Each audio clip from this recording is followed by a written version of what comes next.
Hello friends, welcome to my channel speeding Shiksha. Friends, आज की इस वीडियो में हम नव मार्क्सवाद यानी कि नियो मार्क्सिज्म को पढ़ेंगे। तो फ्रेंड्स चलिए शुरू करते हैं। वैसे तो ये चैप्टर काफ़ी मुश्किल है और काफ़ी लंबा भी है, तो एक वीडियो में नहीं कवर हो पाएगा। तो इसके पार्ट 1 में हम कुछ देखेंगे, उसके बाद पार्ट 2 में हम लोग देखेंगे। तो फ्रेंड्स चलिए शुरू करते हैं। नव मार्क्सवाद जो है नियो मार्क्सिज्म, यह एक मार्क्सवादी विचारधारा है। मार्क्सवादी विचारधारा का ही संशोधित रूप है, तो जो 20वीं सदी के दृष्टिकोण से उत्पन्न हुआ है। नव मार्क्सवाद क्या है कि ये एक मार्क्सवादी ही विचारधारा है, लेकिन जो कि 20वीं सदी के दृष्टिकोण से उत्पन्न हुआ है। यह मार्क्सवादी सिद्धांत में संशोधन व विस्तार करता है, या क्या करता है कि जो मार्क्सवादी सिद्धांत है उसमें कुछ संशोधन करता है और उसमें विस्तार करता है, यानी कि उसके विषय क्षेत्र को बढ़ा के ये प्रस्तुत करता है। यह जो है नव वामपंथ के व्यापक ढांचे के अंतर्गत आता है। जो नियो मार्क्सिज्म है यह नव वामपंथ के व्यापक ढांचे के अंतर्गत आता है। और नव मार्क्सवाद जो है, नव मार्क्सवाद रूढ़ी मार्क्सवाद जो मार्क्सवाद था, तो उसे ये लोग रूढ़ी मार्क्सवाद कहते हैं, रूढ़िवादी मार्क्सवाद कहते हैं। तो नव मार्क्सवाद जो है रूढ़िवादी मार्क्सवाद और द्वंद्वात्मक भौतिकवाद की कथित कमियों को पूरा करने का प्रयास करता है। क्या करता है नियो मार्क्सिज्म?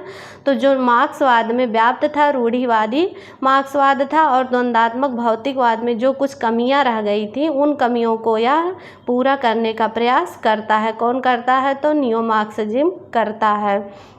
नव मार्क्सवाद जो है वेबर की सामाजिक असमानता जैसे स्थिति और शक्ति की व्यापक समझ को जोड़ता है। ये नव मार्क्सवाद क्या करता है कि जो वेबर की जो सामाजिक असमानता जैसे स्थिति की, इन्होंने सिचुएशन की बात की थी जो वेबर ने, और शक्ति की यानी कि पावर की जो व्यापक समझ, यानी कि जो ये व्यापक समझ की बात करते हैं वेबर, तो इन दोनों को वो जोड़ता है। कौन जोड़ता है? तो नव मार्क्सवाद जोड़ता है। और यह विशेष रूप से महत्वपूर्ण सिद्धांत मनोविश्लेषण सिद्धांत, यह क्या करता है कि विशेष रूप से जो महत्वपूर्ण सिद्धांत हैं और जो मनोविश्लेषण सिद्धांत हैं, इन जैसे महत्वपूर्ण अन्य बौद्धिक परंपराओं को भी शामिल करता है। महत्वपूर्ण सिद्धांत हुए, मनोविश्लेषण सिद्धांत हुए, जैसे महत्वपूर्ण बौद्धिक परंपराओं को भी यह नव मार्क्सवाद अपने सिद्धांत में शामिल करता है।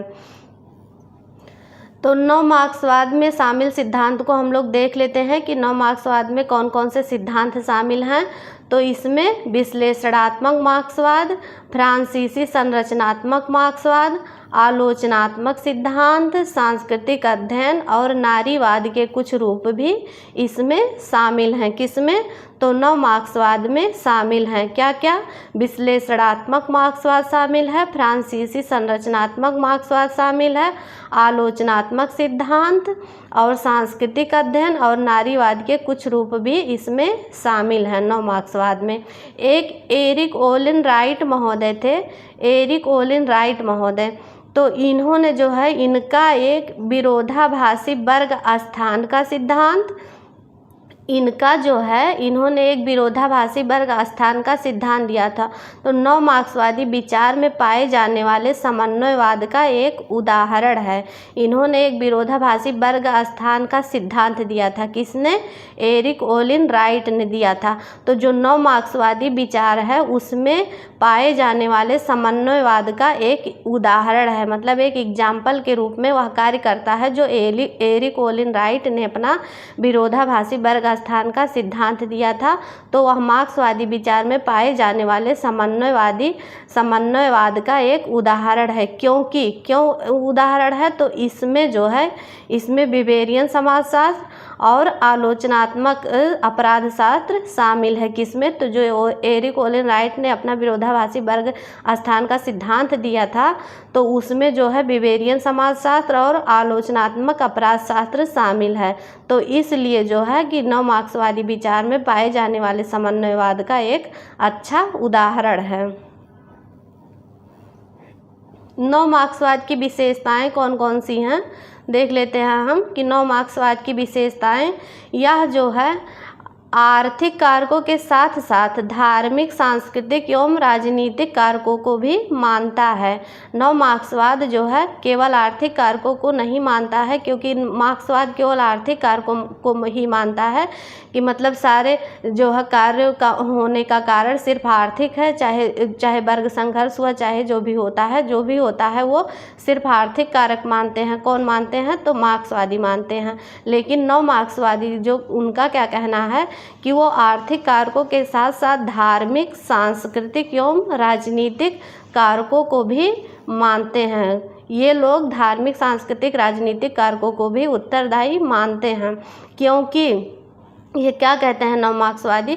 क्योंकि ये कारक जो है, ये धार्मिक, सांस्कृतिक, राजनीतिक कारक जो हैं वो सामाजिक संरचना, यानी कि जो सामाजिक संरचना बनी होती है उसमें प्रमुख स्थान रखते हैं। तो ये लोग इसलिए इसको धार्मिक, सांस्कृतिक, राजनीतिक कारकों को भी शामिल करते हैं, क्योंकि सामाजिक संरचना में ये महत्वपूर्ण स्थान रखते हैं। केवल आर्थिक कारक ही नहीं है, सामाजिक संरचना में स्थान रखने का केवल आर्थिक कारक ही नहीं है, बल्कि धार्मिक, सांस्कृतिक और राजनीतिक कारक भी महत्वपूर्ण स्थान रखते हैं। मार्क्सवाद जो है, मार्क्सवाद द्वंद्वात्मक एवं ऐतिहासिक विश्लेषण करता है। मार्क्सवाद क्या करता है कि द्वंद्वात्मक एवं ऐतिहासिक विश्लेषण करता है, और संरचनावाद जो है वो विश्लेषणात्मक एवं वर्णनात्मक विवेचन करता है। जो मार्क्सवाद है वह द्वंद्वात्मक एवं ऐतिहासिक विश्लेषण करता है, और संरचनावाद जो है ये विश्लेषणात्मक एवं वर्णनात्मक विवेचन करता है। लेकिन जो नव मार्क्सवाद है ये इन दोनों विचारधारा को शामिल करता है। मार्क्सवाद के द्वंद्वात्मक ऐतिहासिक की विचारधारा को भी शामिल करता है, और संरचनावाद के विश्लेषणात्मक एवं वर्णनात्मक विवेचन को भी नव मार्क्सवाद अपने में दोनों विचारधाराओं को शामिल करता है। नव मार्क्सवाद जो है पूंजीवाद की वास्तविक संरचना को जानने एवं समझने की कोशिश करता है। कौन? तो नियो मार्क्सिज्म जो है वो पूंजीवाद की वास्तविक संरचना क्या है उसको जानने एवं समझने की कोशिश करता है, और बताता है, क्या बताता है कि पूंजीवाद जो है उसमें जो है राज्य, विचारधारा एवं अर्थव्यवस्था 3 घटक होते हैं। क्या बताता है कि नव मार्क्सवाद जो है पूंजीवाद की वास्तविक संरचना को जानने एवं समझने का प्रयास करता है, और बताता है कि पूंजीवाद में जो है राज्य, विचारधारा एवं अर्थव्यवस्था 3 घटक होते हैं। अभी हम इसको अर्थव्यवस्था, राज्य व्यवस्था और विचारधारा, ये जो है उनका कॉन्सेप्ट है लुईस अल्थूजर का, तो उनको सबसे लास्ट में हम लोग देखेंगे, क्योंकि वो नव मार्क्सवादियों की श्रेणी में सबसे बाद में आते हैं, उनसे पहले कई लोग आते हैं, तो हम सीक्वेंस से सभी लोगों को देखेंगे। तो जो ये राज्य व्यवस्था है, विचारधारा, अर्थव्यवस्था, तो ये जो है इससे क्वेश्चन भी बना है, तो ये तीनों चीज़ हम उनके कॉन्सेप्ट में समझेंगे। लेकिन यहाँ जो है ये नव मार्क्सवाद की विशेषताओं के अंतर्गत इसमें बताया गया है कि जो नव मार्क्सवाद है वो पूंजीवाद की वास्तविक संरचना को जानने एवं समझने की कोशिश करता है, और बताता है कि पूंजीवाद में जो है राज्य भी शामिल है, और विचारधारा भी शामिल है, और अर्थव्यवस्था, ये 3 घटक होते हैं। जबकि मार्क्सवाद इन घटकों पर ध्यान नहीं देता है। मार्क्सवाद केवल आर्थिक यानी कि अर्थव्यवस्था को ही मानता है, केवल आर्थिक कारण ही उसी पर ही ध्यान देता है, और इन दोनों पर ध्यान नहीं देता है मार्क्सवाद। लेकिन नव मार्क्सवाद इन तीनों घटकों को मुख्य रूप से मानता है। तो एक जॉर्ज रिटजर जी हैं, इनके अनुसार देख लेते हैं कि ये नव मार्क्सवाद के उदय के कई कारक बताते हैं। ये जॉर्ज रिटजर जी हैं, तो ये नव मार्क्सवाद का क्यों उदय हुआ, तो उसके कई कारक बताते हैं। तो उसमें बताते हैं ये कि मार्क्सवादी आर्थिक निवारण को मानते हैं। अब मार्क्सवादी क्या करते हैं कि केवल आर्थिक निवारण को मानते हैं, वह अर्थव्यवस्था को मौलिक व्यवस्था मानते हैं। क्या मानते हैं कि वो अर्थव्यवस्था को ही मेन यानी कि मौलिक व्यवस्था मानते हैं केवल अर्थव्यवस्था के कहते हैं कि जिसमें परिवर्तन होने पर समाज में परिवर्तन होता है, यह उचित नहीं है। जॉर्ज रिटजर जी क्या कहते हैं कि ये जो मार्क्सवादी हैं ये केवल आर्थिक निवारण को ही मानते हैं और कहते हैं कि अर्थव्यवस्था को ही मौलिक व्यवस्था मानते हैं। कहते हैं कि जब अर्थव्यवस्था में परिवर्तन होता है तो समाज में परिवर्तन होता है। जो कार्ल मार्क्स कहते नहीं हैं, इंफ्रास्ट्रक्चर की बात करते हैं और सुपर स्ट्रक्चर की बात करते हैं मार्क्स, तो कहते हैं कि जब इंफ्रास्ट्रक्चर में परिवर्तन आता है तभी सुपर स्ट्रक्चर में परिवर्तन आता है। तो यह बात कह रहे हैं रिटजर जी कि जो है ऐसा नहीं है कि अर्थव्यवस्था को ही मौलिक व्यवस्था माना जाए कि जब अर्थव्यवस्था में परिवर्तन होगा तभी समाज में परिवर्तन होगा। यह उचित नहीं है, क्योंकि सामाजिक परिवर्तन में जैविकीय, वैचारिक एवं अन्य कारक भी महत्वपूर्ण हैं। इनका कहना है कि केवल आर्थिक निवारण ही नहीं है, आर्थिक कारण ही नहीं है, बल्कि सामाजिक परिवर्तन में जैविकीय और वैचारिक एवं अन्य कारक को भी महत्वपूर्ण माना जाना चाहिए। तो नव मार्क्सवाद के उदय के कारण देख लेते हैं हम कि नव मार्क्सवाद के कौन कौन से उदय के कारण हैं।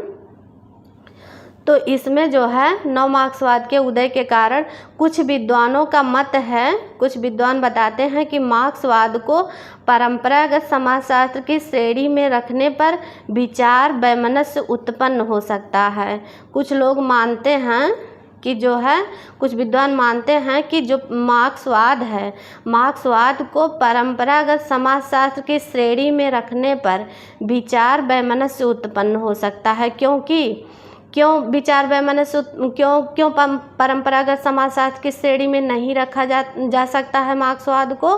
क्योंकि इसके अधिकांश विचार जो हैं वो आंदोलनकारी हैं। जो मार्क्सवादी विचार हैं वो आंदोलनकारी हैं और वह दुनिया भर के मजदूरों को संगठित होने का आह्वान करता है। मार्क्सवाद कहता है कि दुनिया भर के मजदूरों एक हो जाओ और तुम्हारे पास खोने के लिए कुछ भी नहीं है और पाने के लिए सारा संसार है।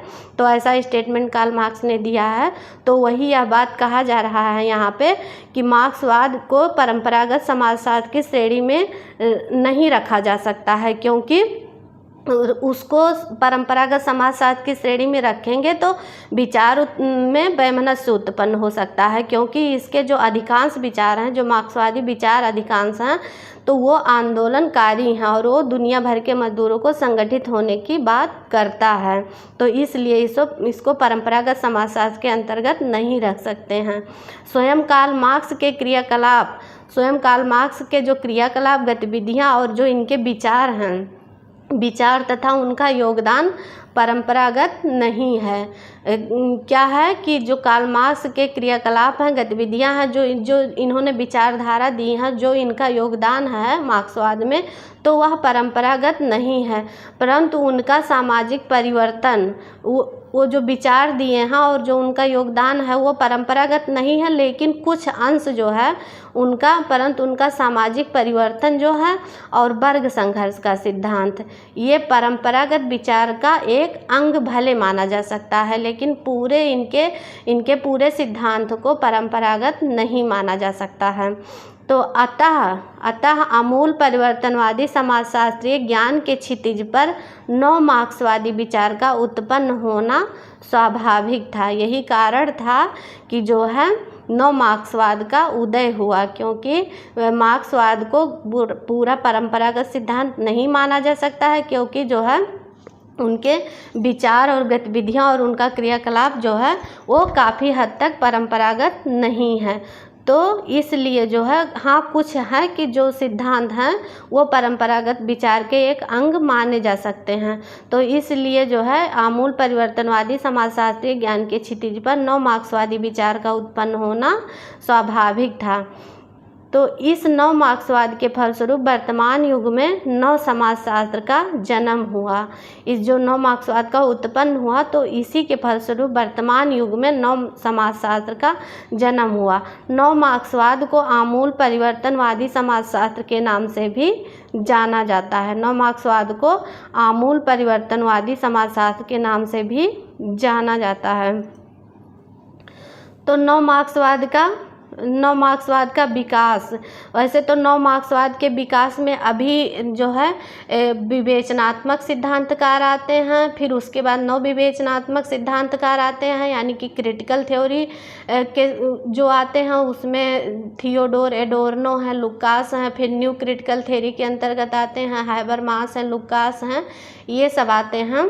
तो उसके बाद ये अल्थूजर आते हैं और इनको जो है इनको ये माना जाता है, ऐसा माना जाता है कि नव मार्क्सवाद के विकास में सर्वाधिक योगदान इन्हीं लोगों का था, अल्थूजर का था। और जो संरचनावादी विचारक थे, संरचनावादी विचारक, तो उनका काफ़ी योगदान रहा है।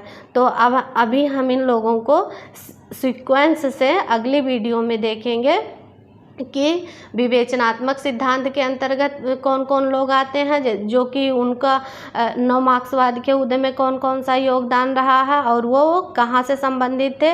तो फ्रैंकफर्ट स्कूल से संबंधित थे। तो उसमें जो है कि थियोडोर एडोर्नो है, लुकास हैं, होरखाइमर हैं, ये सब हैं। तो इसको हम लोग सीक्वेंस से अगली वीडियो में देखेंगे। अब लेकिन यहाँ पे एक क्वेश्चन आया था जीडीसी एग्ज़ाम में 2021 में क्वेश्चन आया था, तो इसलिए मैंने यहाँ पे रखा। और अल्थूजर से बहुत सारे क्वेश्चन आते हैं, अल्थूजर और हैबरमास से। तो नव मार्क्सवादी विचारधारा के अंतर्गत ये लोग आते हैं। तो हैबरमास और अल्थूजर से एग्ज़ाम में लगभग कई क्वेश्चन बनते हैं और ये दोनों लोग काफ़ी इम्पॉर्टेंट हैं। तो इन लोगों को हम देखेंगे। तो एक क्वेश्चन आया था जीडीसी 2021 में आया था कि नव मार्क्सवाद का विकास फ्रांस के प्रमुख संरचनावादी विचारक लुइस अल्थूजर, निको पोलंजमी, मारिस गोडलियर या जी पायगट आदि ने दिया है। तो जो ये लोग, ये इसके विकास में, नव मार्क्सवादी विकास में इन लोगों का काफ़ी योगदान रहा है। तो इन लोगों का हमने नाम यहाँ इकट्ठे लिख लिया है। वैसे तो हम लोग जानते हैं कि केवल संरचनावादी मार्क्सवाद लुइस अल्थूजर को ही कहा जाता है, लेकिन उनके साथ साथ इन लोगों का भी नाम है, क्योंकि ये क्वेश्चन जब बना था तो काफ़ी कंफ्यूज करने वाला था। तो यहाँ पे एक क्वेश्चन पूछा था कि संरचनात्मक मार्क्सवादी कौन नहीं है। ये क्वेश्चन जीडीसी 2021 में आया था, पूछा था कि संरचनात्मक मार्क्सवादी कौन नहीं है। तो यहाँ पर लुइस अल्थूजर हैं, निको पोलंजमी हैं, मॉरिस गोडलियर हैं, लेकिन लेवी स्ट्रास नहीं हैं। तो ये हमारा आंसर था। तो इसलिए हमने यहाँ पे रख दिया है इन लोगों का सारे लोगों का नाम, कि ये लोग जो है संरचनावादी विचार से जुड़े हैं, जिसमें कि लुइस अल्थूजर हैं, निको पोलंजमी हैं, मॉरिस गोडलियर हैं और जी पायगाट भी हैं। इन लोगों का नाम संरचनावादी मार्क्सवाद से जुड़ा हुआ है। तो ये जो है नव मार्क्सवाद जो है संरचनावाद का ही मिश्रित रूप है। नव मार्क्सवाद जो है संरचनावाद का मिश्रित रूप है। तो इसके जितने भी कॉन्सेप्ट बचे हुए हैं तो हम उसको अगली वीडियो में देखेंगे। तो फ्रेंड्स, इसी के साथ आज की वीडियो को हम समाप्त करते हैं। एक ही वीडियो में मतलब सारा कवर करने से वीडियो काफ़ी लंबी हो जाती है, तो बहुत लोग पूरा देख नहीं पाते हैं। तो इसलिए बाकी जो बचे हैं थियोडोर एडोर्नो, लुकास, हैबरमास, इन सब को हम अगली वीडियो में सीरियल से क्रम से देखेंगे कि कैसे कैसे इन लोगों का भी क्या क्या योगदान नव मार्क्सवाद के उदय में रहा है। तो फ्रेंड्स, इसी के साथ आज की वीडियो को हम समाप्त करते हैं। मिलते हैं नेक्स्ट वीडियो में। वीडियो हमारी पसंद आए तो प्लीज़ वीडियो को लाइक करिए, शेयर करिए। चैनल पर नए हैं तो चैनल को सब्सक्राइब करिए। आप लोगों ने इतने प्रेम से हमारे वीडियो को देखा, उसके लिए बहुत बहुत धन्यवाद।